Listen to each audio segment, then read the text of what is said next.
Good evening, everybody. This is Robin with another edition of Horror Pop After Midnight, and my guest tonight is he's an indie horror filmmaker, Roger Connors. We're going to talk about his queer independent cinema horror slasher film, Meat. How's it going, Roger? Robin, I am doing great. Thank you so much for such a grand entrance. How are you? I'm doing pretty good. I checked out your trailer, Meat. It reminds me of a retro 80s slasher horror that you would watch like a late Friday or Saturday night, or see it on USA's Up All Night.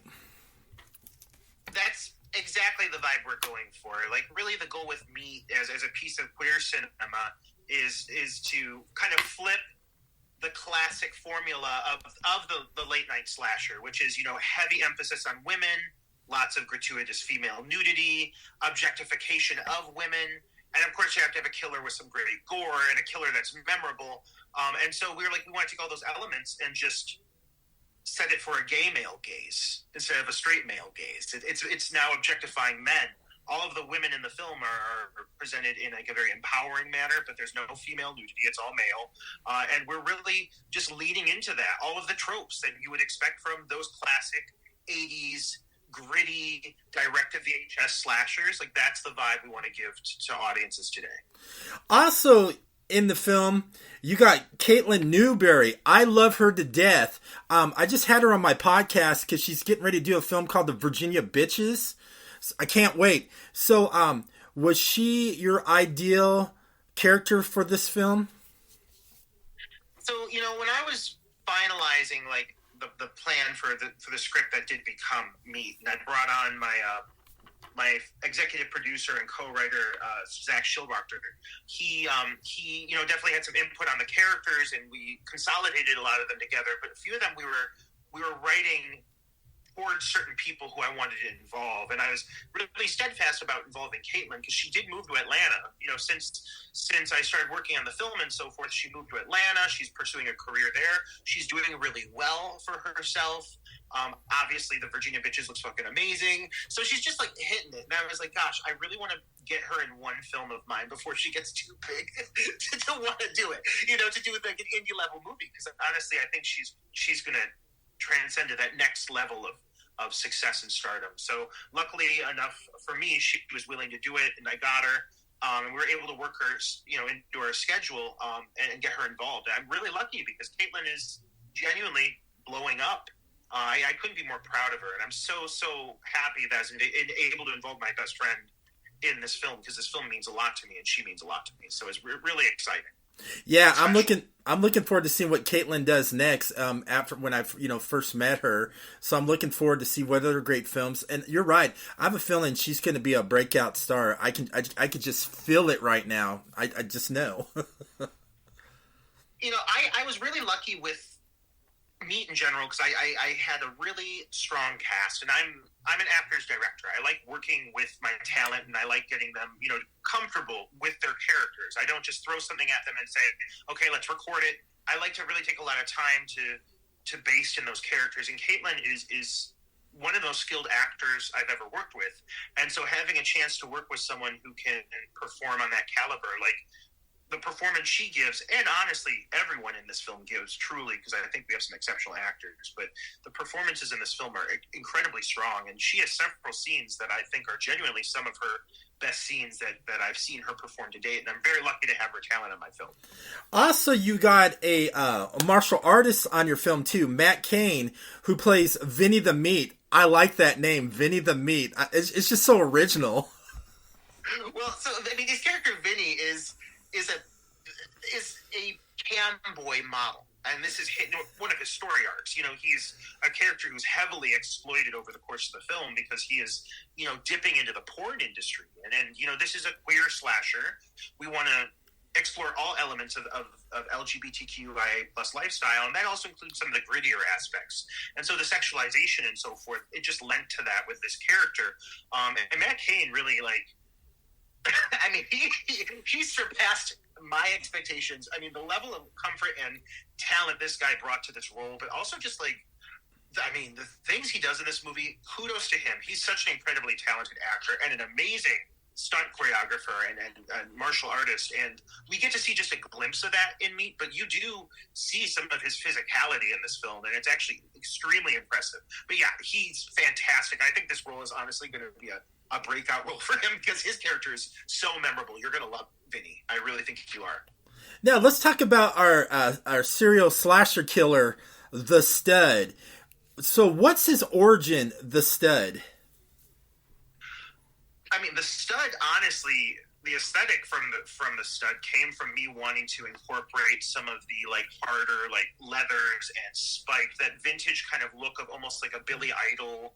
Like a lot of queer culture and bled over into the looks of the 80s. You know, if you think about the feminization of a lot of like the pop stars and even male vocalists, heavy eyeliner, lots of leathers, lots of just grandiose exploitation, you know, and so I really wanted to use some of those looks and that vibe of that era, and it also just kind of makes sense because this film is very much a homage to films, slashers of that era, you know.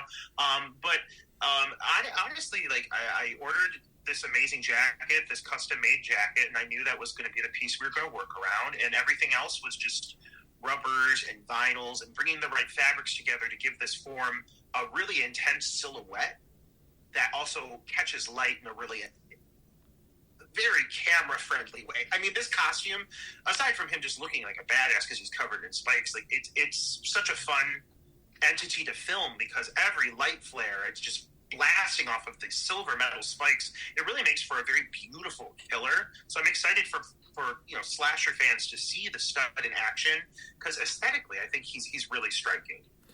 I think so too. He's very shy and vibrant, and he looks good at the same time, killing his victims, which is cool.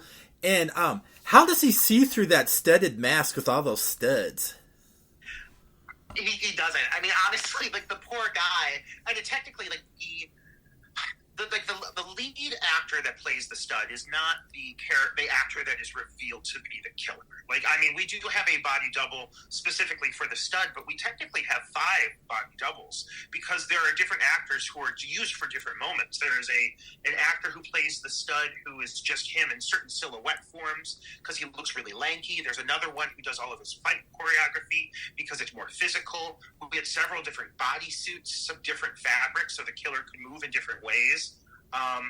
But creating this character has been quite both a challenge and a joy. You know, it just, that mask is there's no peripheral vision. There's no way to see through it, but you have to keep it that way because that's the aesthetic of the mask. So we literally have to give the actor cues and like mark his steps. Like, okay, you are running forward 5 steps. We need you to run 5 steps straight forward and stop. And we got a lot of those moments with him barely being able to see through this mask at all. So it's really impressive. It goes to say that the team that played the killer, you know, the 5 different gentlemen that played the Stud, were really skilled in what they do. And I'm really grateful to have had such talented actors step into such a physical role. Yeah, that's pretty awesome too. And I love the professional photo shoots of the Stud with the main actors in certain scenes, you know, in the photography, like the one where Caitlin, she's all in fishnet, she's laying on that sports car, and the Stud, it looks like he's going to get ready to kill her. It looked very stylish. Or the photo shot of Matt Cain and Vinny the Meat in the locker room. It was so sexy and seductive. Yeah, you know, I have a background in marketing. You know, I've worked in marketing for years, and I know that if you're going to try to push something from the grassroots up, like, you have to get people hooked before you even have anything to show for it. Before I had any of Meat filmed, I was doing these photo shoots. I was, you know, creating a vibe, creating a feel for what this movie is. So I could turn to, you know, backers. I could turn to my Indiegogo campaign supporters, you know, and eventually hit our final goal. This last crowdfunding campaign, we were successful. I think that's greatly in part to all of the great marketing material we've worked on for years. Like, there was 2 years of just photo shoots, conceptualization, aesthetic design, and creating the look of the killer and the characters. And I think that really got people excited for it. Oh, it got me excited when I saw the Stud for the very first time. I was like, This filmmaker has my attention. This slasher looks badass and stunning at the same time. It's like I must have to find out about this film. So, without any spoilers or anything, how'd you come up with the film Meat?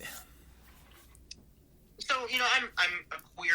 I'm a gay man, and I'm somebody who's been working in independent film since I was a late teen. I started getting involved at the age of 19. I'm 37 now, so that's a majority of my life. And I was really, really scared for years of exploring like queer culture in cinema. Like when I started doing this in like the early 2000s, it was a completely different world. And for you as an actor, which is what I started doing, was acting. Like for me, I was hesitant to indulge that. I would often like mask my voice when I'd go audition, and like I'd play it very straight, and it got to a certain point where, I mean, personally, I was like, I just don't want to do that anymore. Like I want to be authentic and play roles that are true to who I am. But I also was like yearning to see proper representation on screen at a time where we weren't getting a ton of it, and when we were, it was very much like stereotypical caricatures of who I think real queer people are, And so I finally started writing the script, honestly, back in like 2016, and I've been working on it for years, and it's taken different forms, and I've added concepts and removed concepts, and I mentioned my co-writer Zach Schildwachter on, and he was a huge asset in helping this kind of come together and gel in what is the final script. And I just used a lot of my personal experiences as a gay man growing up in the gay club scene, and having my lows and having my highs, and seeing other people spiral, and realizing how much people can be affected by that phase of their life and how personally they take it. I wanted to channel that into a script, and so I think that Meat is a really strong representation of queer people's journeys, and it's just infused with some amazing horror sequences, so fans of that genre are going to get what they want as well. That's pretty cool too. And also there's more and more queer horror filmmakers getting into the world of horror, and there's a lot of them that make some pretty crazy horror films which is actually pretty good. So since today, back then, do you think it was hard for a queer queer filmmaker to get into horror at first? I don't necessarily want to say I think it was hard, because if you look at a lot of the personalities that have created memorable pieces of queer, not just cinema, but just art in general. I mean, a lot of times queer bleeds through in that. Like, I mean, Clive Barker, and even like, the Scream films were written by a gay man. Like, I mean, think of how much gay influence there is overall. But I do think in making a film that is unabashedly queer in the story it's telling and the characters it's representing, that's been more difficult, because it's I think companies are scared that it's not going to be necessarily a selling point, but the point is to prove them that it's wrong, and the point is to prove that I can make a movie that's both geared towards queer individuals, but can also still entertain straight people who are just comfortable enough to be like, whatever, like, I don't care that I'm seeing a naked guy. This movie's fucking fun. Like, that's the goal, And so it is really about finding that nice middle ground, but still being true to the queer characters that still don't really get proper representation, in my opinion. We're still working. We're struggling to get that to be mainstream, I hope it does happen for it, because we need more like originality and talented films out there, because there's so many like rehashed and recycled films out there. That's the reason why I like about indie horror films, because it's fresh, it's different, and you guys put your heart and soul into it to make that great movie. I just like, and this film you're doing right now, it's just so unique and fresh, compared to some of the indie horror films I've seen. And I think that's great, because I like to see something fresh and original. I really appreciate you saying that. Like, I mean, when I say that this film has been literally my life for the past 3 years, like, I mean it, like, every single day, there's not a single day that goes by that it doesn't consume some aspect of my life. And I appreciate the hell out of that. I'm so thankful for it, because I care so much about the craft and creating something that's important to me. But it is, I mean, like, it's a lot of work. On an indie level, you don't have a studio backing you. It's either you fund it yourself, or you get people to fund it for you, or you bring on backers. I mean, that's exhausting. And a majority of this film, I funded myself. You know, we were lucky to have a ton of support, but I had a certain level of quality I wanted for this movie. I wanted it to be of a certain caliber, you know, aesthetically, across the board. I wanted it to look bigger, you know, and so that had to like come out of my pocket. And it was something I just said, you know what, it's now or never. Like, I'm jumping in the pool, I'm diving in head first, and I am going to make this happen the way I want it to happen, even if it burns through all of my savings, like literally all of my savings to do so. But I care about it that much. So I appreciate that it's striking to you. I appreciate that it caught your eye. It means we're doing something right, you know? You are. It did really caught my eye because I can't wait to see it. So are you going to be showing Meat at different film festivals? That's 100% the goal. Like, I mean, it's definitely something that I'm creating in my mind and in my heart. I pray that this is a film festival like Darling. You know, I really want this to be something that feels both fresh and original, but also extremely nostalgic. You know, there's certain things that slasher fans want and expect, and so often I feel like I know people aren't satisfied when they're not getting certain things out of these movies, and I'm like, you know what? I'm going to give you everything I know you want from a slasher movie. I'm just going to make it so freaking gay. And I think it's going to feel like a fresh new experience that a lot of people just haven't had. And I really hope it resonates with an audience, you know, and I'm sure it'll resonate with a queer audience. But outside of that, I'd love it to be shown at film festivals and let people just get in on the fun. Because at the end of the day, this film is very fun. Like, my goal is to make sure people are entertained. I really hope that you walk away from it like with a big fucking smile on your face, having a great time. Now, let's talk about the soundtrack and score. Tell me a little bit about that. It seems like it's like a retro / disco type of, Yeah, I mean, score is one of the most fun elements of creating cinema because it sets a complete tone for your movie, you know, and there's so many movies that have been so, you know, elevated because of their score that maybe weren't as effective if they didn't have that score to carry them. I can think of a lot of examples of movies that are elevated, you know, because of that. And I definitely think that this is a film that, with such a specific aesthetic, you know, it is very 80s in the sense of how it's shot. It's not set in the 80s, but the colors are bright. They're neons. It's popping. It's very saturated. You know, you've got a lot of black leathers, a lot of shiny metallics.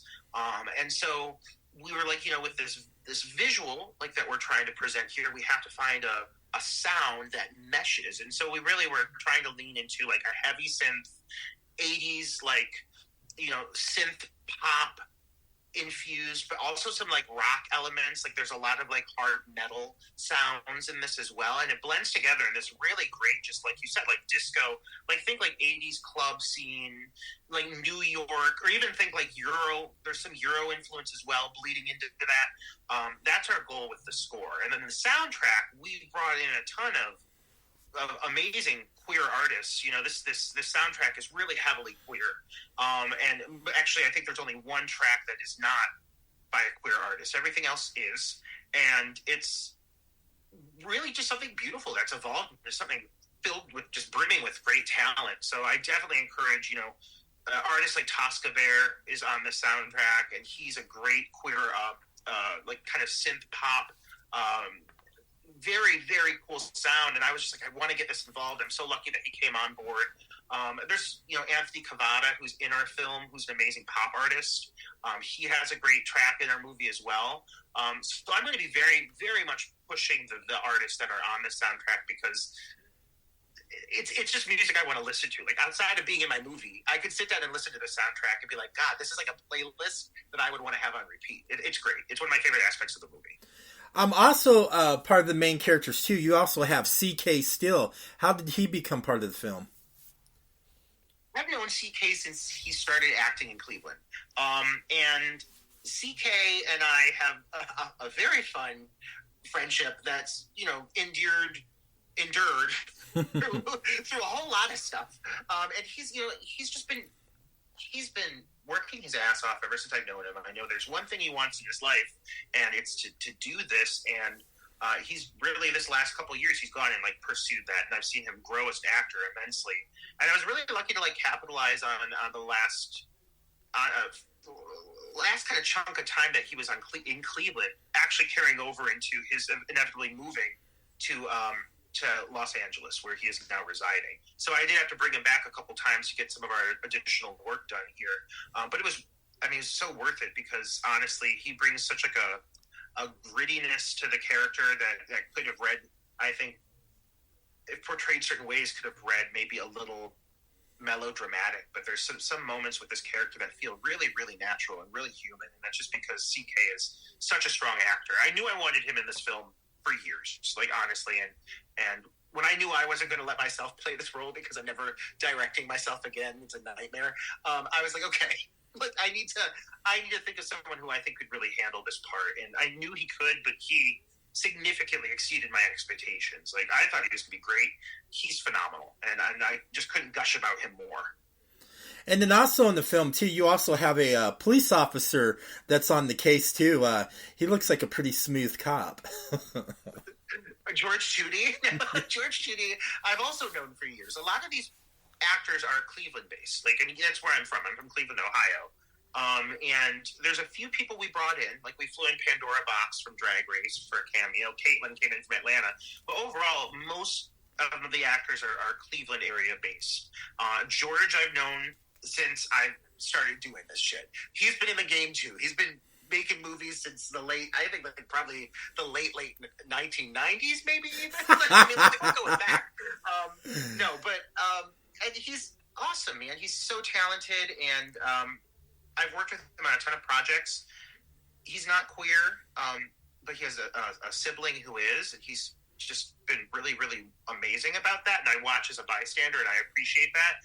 And so he's someone I was like, you know what, this is someone I want involved in my film. So I wrote a character, that I thought was, tailored for him specifically. And I was really happy to involve him, because he's just a great talent, and he works his ass off on any project that I see him on. So are you in Cleveland? I'm in Cleveland. Yeah, I was living in New Jersey for a portion of filming Me, because it's been filming over like 2.5 years. And I was in New Jersey for about a year of that, and then I moved back to Cleveland a few months ago. But yeah, I'm Cleveland based. Yeah, I grew up in California. I go back home, like twice a year. But I live out in Cincinnati, so. Yeah. Really? So if you have like a showing, I'll come up to Cleveland to go see it if you do a red carpet showing. Listen, we're doing a few of them. One thing I can say about this movie is, like, I'm confident that when we show our final trailer and then set ourselves up for a premiere, which we're really hoping is June, and we're pushing for it, but I'm also a realist. This ain't my first rodeo. If I have to say this isn't ready, it's not going to be ready. But my goal is to work towards June, because it's Pride, and I thought that'd be fun. That'd be awesome. Yeah, and so that's the goal. But if not, it will be this year. We're going to be getting a premiere, and like I said, like, the movie's fun, and the premiere is going to be fun. Like, bust out your chaps. Like, it's going to be a gay old time, and we really want a lot of people to come out for it. My goal is to have a few nights of it play. That'd be pretty awesome, man. And you have to honor it to homage. You got to play some Judas Priest music too, because that kind of has a homage to the film too, with all the studded leather. Oh, absolutely. Like, if we're talking the influence of that era in general, like, absolutely, yeah. Thank you for saying that. That's an awesome reference. Completely dead on. Oh, it is. I mean, it's like the stud reminds me of a younger version of the lead singer from Judas Priest. Yeah. No, yeah, definitely. And I want to evoke that kind of vibe. There is, like, it's a fun, poppy gay slasher, but there's also a grit to it. Like, when the scary elements hit, like, I want it to feel gritty. And I think that leather spiky look, those metallic looks on it, on the killer, do transition it from, like, what is fun and kind of popcorn entertainment to genuinely scary, which is a fine line to straddle with cinema. Hey, there's nothing wrong with popcorn cinema. Popcorn cinema's fun. It depends what you're watching. It's cool, and I like how you're making it, like, more horror and popcorn, which is a great, blend. And I have a feeling there's going to be a lot of people of all of all areas will probably end up liking this, enjoying it, because like you said earlier, everybody likes a good slasher killer film, regardless who the killer is, which is pretty awesome. Now let's talk about how we're both in Ohio.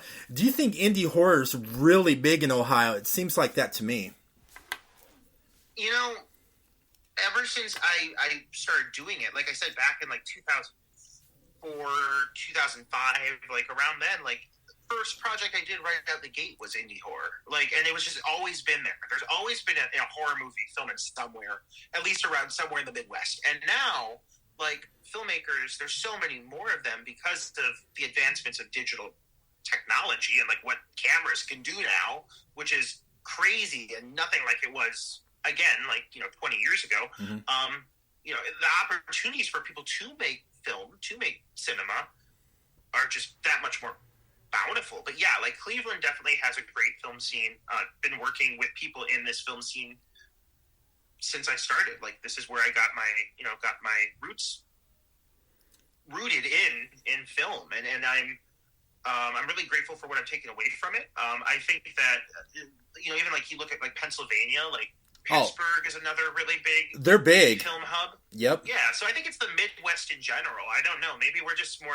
Maybe it's because of like the seasonal depression when there's no sunlight. We get really creative and we write scripts like as escapism. You know what I mean? Like, because I know a ton of Midwest filmmakers. It's just like a thing. I don't know. I think so too, and that's the same way with Columbus and Cincinnati. I mean, there's a lot of great, talented indie horror filmmakers in those, and plus, like you said, the Midwest, especially in Indiana too. There's a lot of indie horror filmmakers in Indiana, and I love it because you guys are so messed up in the head, twisted, like you said. It's like, okay, it's the winter fall time in Ohio. How's it dull and gray and everything's all done, and that's when you guys get your most writing done, and then you start like just start seeing things. I can picture you writing your next indie horror film like on a rainy winter afternoon, like Jack Nicholson from The Shining. I could just see you just typing away with that evil look, going, what am I going to do next? So what kind of fucked up shit I'm going to do in my next film? You have no idea how good on that is. Like, even now, I'm fully, like, I'm unshaven. I'm sitting here in a flannel. I look exhausted. It's true. This time of year is mentally exhausting. Like, especially, like, when you're living in a dreary area. And I definitely do get, like, seasonal depression sometimes. So, like, writing is escapism. Like, I'm working on a sequel to Meat. Like, there's definitely a script that I'm working on. I'm getting a lot of fucking work done right now on it, like, because of the weather and because of how dreary it is. And I'm working on another script too, and I just kind of am bouncing back and forth. I'll tell you, in the summer, I wouldn't be doing this because I'd be out, like, interacting with people, socializing. So, like, thank God I have this, I guess, to get creative and get some of this work done. That's so cool you're doing the sequel. So if you do a sequel, you got to have me in a cameo where the Stead just tears me up or slits my throat or something. Absolutely. I'll bring you up. Absolutely. I'll bring you up for it. I am all about a good cameo appearance, by all means. There is a sequel. The title is Meat to the Bone. That's right. Meat to the Bone. But it's Meat #2, the Bone. I like that. I don't know how I'm going to push it, but I like it. Like, I think it works, right? All right. Another question I always ask my guests on the show, too. When you're not writing, filmmaking, and come up with crazy thoughts in your head for, horror films, what do you like to do? Do you have, like, a geeky passion you really like to indulge in? Do you have that one hobby, like, when you're not writing filmmaking, that you really enjoy? Well, I mean, I've got a podcast. I feel like everybody does. Like, but I have a podcast, and when I'm not creating horror films, I'm reviewing them on Dark Night of the Podcast with my co-host Tori Escamilla, in which we sit down and do 2-hour-long deep dives on, like, horror movies, and we, like, analyze them and talk about the making of them and, like, really, like, going deep with it. I've been doing that since 2020, but if I'm not filming movies, I am talking about them. That's literally, like, all my life is. Or I go see, like, live music once in a while, like concerts, but, like, that's really all it is.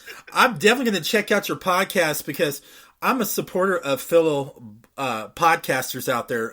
There's a podcast I like. I'm going to support them, man. There's a lot of good, podcasts out there, and I'm going to definitely, check out your podcast. I mean, it seems like it'd be a fun listen too, So I'll put that on my list. Another podcast I listen to, you should check out. It's called Indie Horror Junkie Podcast. Okay. And they also have a magazine out too, and also an online magazine where they support like indie filmmakers and stuff and do stories on them too. I just want to let you know about that too. Indie Horror Junkie. I mean, what state are they based out of? Do you know? Yeah, Rick Danford. They're out of Florida. Okay, I know. I'm familiar with them. I can even picture their promo art. I'm familiar for sure, but I'll definitely deep dive into it for sure. Like, I mean, I'm somebody who, if I'm not recording my own podcast or watching movies that I will be discussing, I'm listening to a podcast. I really love but I like serials. I like podcasts like My Dad Wrote a Porno. What? I gotta check this out. My dad. Wow, where was I at that? I would listen to that. Oh my god, it's three British people just talking. The one guy finds out his dad's been writing erotic literature, and it's horrible. And so every episode they read an episode with thick British accents. It's hilarious. And the erotica is awful, so it's even better.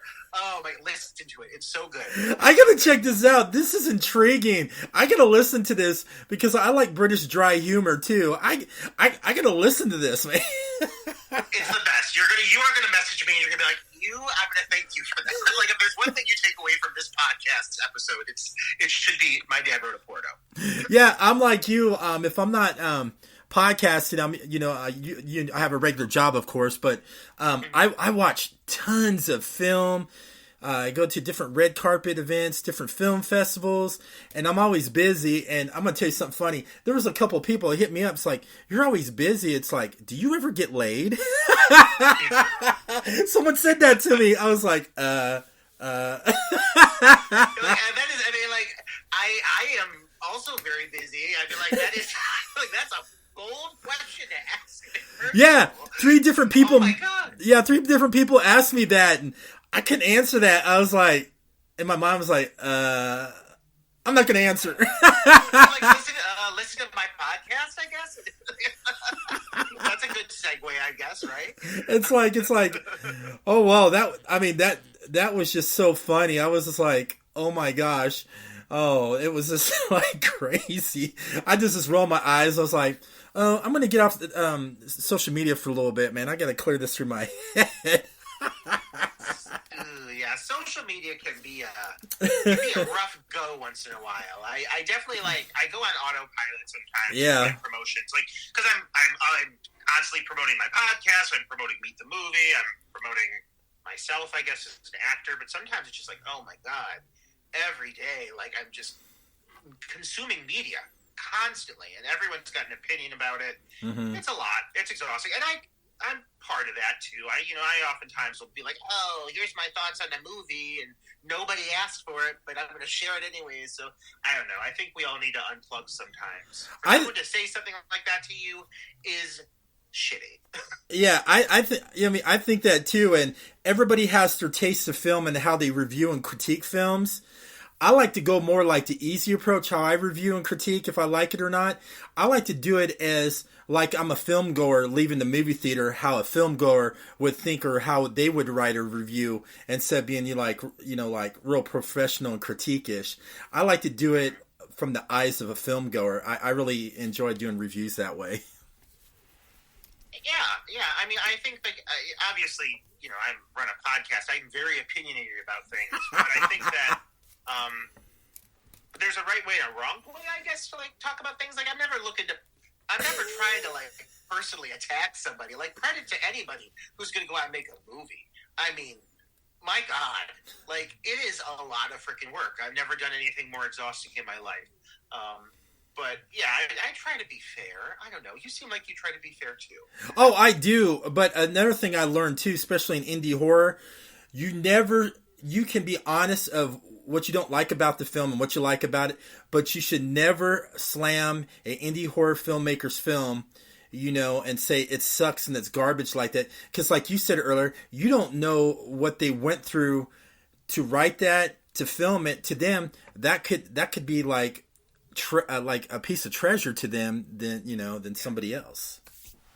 Yeah, well, I mean, everyone's doing this to the best of their personal abilities. Yeah. And it's honestly it's more for the people doing it than anything. Like, if I didn't have this experience, I would feel like I was missing something. And of course, I'm wanting to create something that's amazing for everyone who watches it. I want you all to love it. But also, like, it's hugely selfish for me because it's my greatest joy is being on a film set and creating, and to whatever capacity I'm able to create. I'm definitely a filmmaker who's learning and growing, and each experience I have is hugely beneficial for me to, take something away from it and make my craft better. But I'm still, really developing my style, and Meat has been the first time I really let my hair down and just said, screw it. Like, I'm just getting as weird as possible, and it's been very liberating being able to just be so unabashedly queer and weird about my art. I love it. All right, 2 more questions. I want a one word. Okay, the first question, what does queer horror mean to you? And then the second question is, what does horror mean to you? You said in one word? Yes. Oh my God. Okay, well, give me the first question one more time. What is okay, explain one word, queer horror, and then explain in one word what's your opinion of horror. Okay. Oh my gosh. I'm going to take a second to think about this. Queer horror means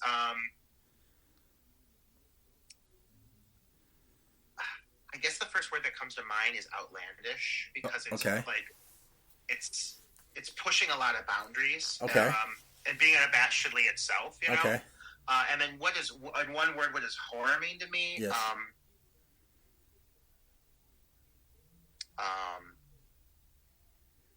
Oh my God, this is just really difficult because it's very important. I have to think of the right word.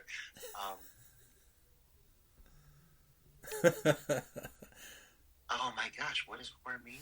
I mean, I guess the word I would say would be like, it's technically 2 words, but it's life-changing. Okay. It really is. I'll take that. Defined my taste in all things cinema, all things pop culture. Like, everything I look for, first thing I gear myself towards in any decision I make is if it's horror influenced, I'm going to gravitate towards it, so monumental. I like that. That is good. That's original.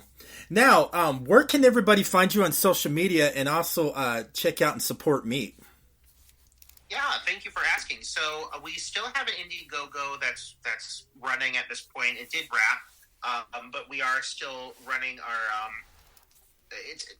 We hit our goal, and so it's live, whatever the term is. I can't remember. I'm bad at this, but you can still contribute to it, and we are in our final stages of post-production, and so we're still working on sound and audio, and it is still bleeding finances, so it's still operating. Just know that. But other than that, I mean, just expect the film to be coming here soon. Meet the movie. Follow us on Instagram, follow us on Twitter. My personal Instagram is The Scream Queer. Same with Twitter. That's what I go by, The Scream Queer. And so give me a follow. Definitely support the film.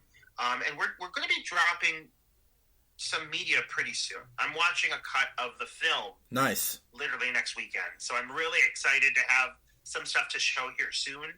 So yeah, now's a good time to start following me, because we're going to be really picking up the pace here in a little bit, and it's going to be a very exciting time for us. Eventually, will it also come onto physical media like Blu-ray or DVD? I mean, it's definitely the goal. I'm definitely going film festival circuit with this, and so that's going to determine a lot. Yeah. I want to make sure it gets in front of as many eyes as possible, and I really want to get into the best festivals I possibly can, by whatever means necessary. And that will determine a lot, but I really want this to be something that is, yes, obviously physical media, but also I would really hope to get this on some larger streaming platforms. We'll see. But that's my goal. I want this to be easily accessible to people. All right. Thank you so much for coming on. It was a blast. Yeah, Robin, thank you so much. Your questions were great. I really appreciate you allowing me to go in such a deep dive in my experience working in cinema and creating meat. That was really kind of you to bring me on your show, and I really appreciate it. We'll have to have you on Dark Knight, the podcast sometime. I definitely would love that because my podcast, it's not about me, it's about you. I want to share your story so people can know who Roger Connors is and his film projects. That me, I'm making you look like $1 million. I'm just on the magic carpet ride with you. Well, come along because it's gonna be a fun one with me. All right, so thank you. Yeah, you're welcome. Everybody, thank you for listening to Horror Pop After.